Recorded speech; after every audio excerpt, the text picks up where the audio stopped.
Hey all, so we are going to start in chapter 6. We're going to talk about specifically one major part of chapter 6, which is about arc length and area of sectors. So get yourself ready for notes and we're going to get started. As you can see here, one thing to point out is 72 is your presentation problem. 49 through 77 odd. The answer in the back of the book is wrong for 59A. You've got the correct one right there. Also, a heads up that you probably know, spring break is going to start next week. So you've got a little bit of a short week this week, and if you have questions about anything that you want to ask or repeat or resubmit for quarter 3, please let me know, and I'm happy to help you with all those types of questions. So let's get started. Now, the first thing I want to do is remind everyone about the definition of a sector. So what we've got here is a circle, and the sector is the shape shaded in red. It's basically a pie slice. So it is a section of a circle that is enclosed by 2 radii from the center and then the arc between them. So it's a pie slice and it's formed by 2 radii from the center and the arc on the outside of the circle. Now, the formula for arc length of a sector, it's all based on whatever proportion of the circle is being shaded in. So if I want to find the arc length, which I'm going to call L for length, because we're going to call area A. So the arc length of the sector, the proportion between the central angle, which I will call theta. So theta over the total, which can either be 360 degrees or 2 pi radians, is the same as the proportion between the arc length and the circumference of the circle. And if you remember, circumference is 2 pi r. This is your basic formula here. So with radians, the nice thing that you can solve for is that if I want to solve for just arc length in terms of radians, I would multiply my circumference up and say that that's theta over 2 pi for radians times the circumference. Well, circumference, as I said, is 2 pi r. So the arc length in radians is just the central angle times r, since the 2 pi cancel out. That's just a nice, fun, easy fact. If it's 360, we still have not the same nice canceling out. 360 times 2 pi r. You can cancel out the 2 and the 360 into 180 if you like, but mostly if it's not in radians, I just use the proportion. But if it's in radians, it's a really, really easy formula. Area is going to work similarly. It's going to still be the angle over either 360 degrees or 2 pi is equal to the area of the sector over the area of a circle, which is pi r squared. If I want to solve for that in radian terms, it does still cancel nicely, because then you get theta over 2 pi times pi r squared, though not as nicely. So then you get theta over 2 times r squared as the formula for radians. If you want it in degrees, I probably am still going to just use the proportion and cross multiply, but it's the same idea, theta over 360 times pi r squared. But again, I'm usually using the proportions like so. So number 1, a circular arc has a radius of 5 meters, a length of 2 pi meters. What is the measure of the angle? It subtends. And that's just another piece of vocabulary goes over.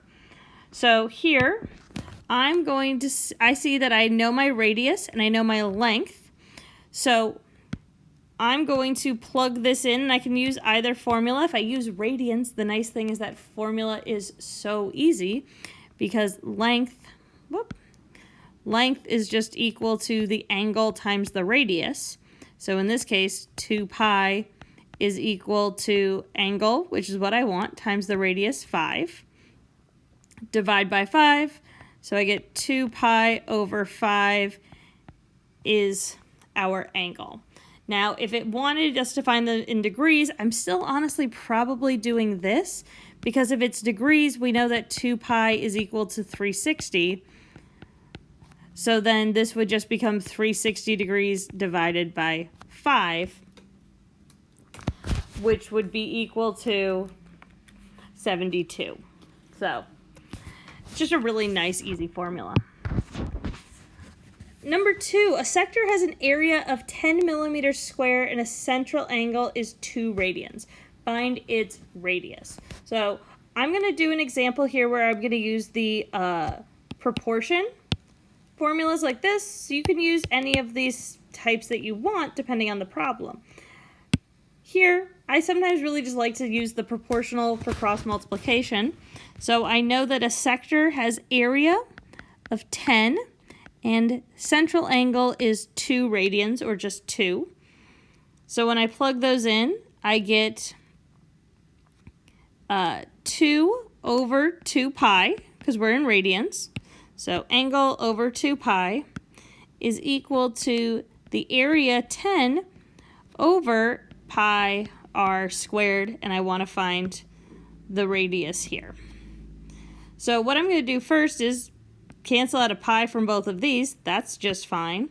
So then 1 is equal to 10 over r squared, which means r squared is equal to 10, leaving me with r is equal to root 10, and the unit is millimeters. You can leave it like this, or if the answer in the back of the book is in decimals, just type in square root of 10, which is 3.162 millimeters. So either way, you want to use these formulas, your work's going to be okay. You will have some word problems for this unit. So Memphis, Tennessee, and New Orleans, Louisiana lie approximately on the same meridian. So that means that if you think about our lovely globe, the meridians come down here, longitude, and then latitude is here. So if they're on the same meridian, it just means like this is Memphis, Tennessee, and here is New Orleans, Louisiana. They're on the same line going this way. Memphis has a latitude of 35 degrees north, and New Orleans is at 30 degrees north. The numbers get bigger the farther north you go. Find the distance between the two cities given the radius of the Earth is 3,960 miles. So this would be the picture on the globe. What's going to be more helpful in thinking about it as a sector is looking from the center of the Earth here, and we have Memphis and New Orleans. Now, what these latitude readings tell us is that from the equator, which would be 0 degrees, New Orleans is 30 degrees north, and Memphis is 35 degrees. So, should look pretty similar to the unit circle. Now, we want to find the distance between them, so we want to find our arc length here, L. And we can say that here, our theta is the difference between 30 and 35, so this is 5 degrees. So I'm going to, since it's in degrees, I'm going to use the proportion function. So I'm going to say 5 over 360 is equal to arc length over circumference, which is 2 pi r, and the radius here is given as 3,960 miles. So what I probably am going to want to do first is I can cross multiply or I can simplify. What I'm going to do to simplify is I'm going to multiply both sides by 10, which cancels these out. And I'm going to multiply both sides by 3, which turns this to 12, and this to 132. Now, I can also times everything by 2, leaves me with 6. Lots of ways to solve this problem. So 5 over 6 then is equal to the arc length over 132 pi.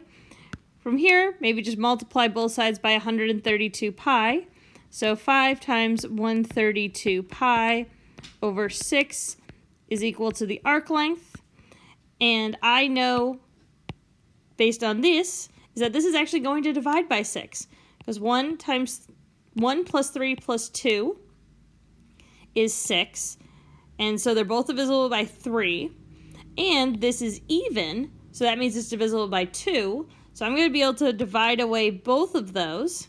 And 132 divided by 6 is 22. So then I get 5 times 22 pi is equal to the arc length, which would be 110 pi miles. Usually you're going to just see 345 miles. Let me know if you have any questions about sectors or your review lesson for tomorrow, and I'll talk to you later.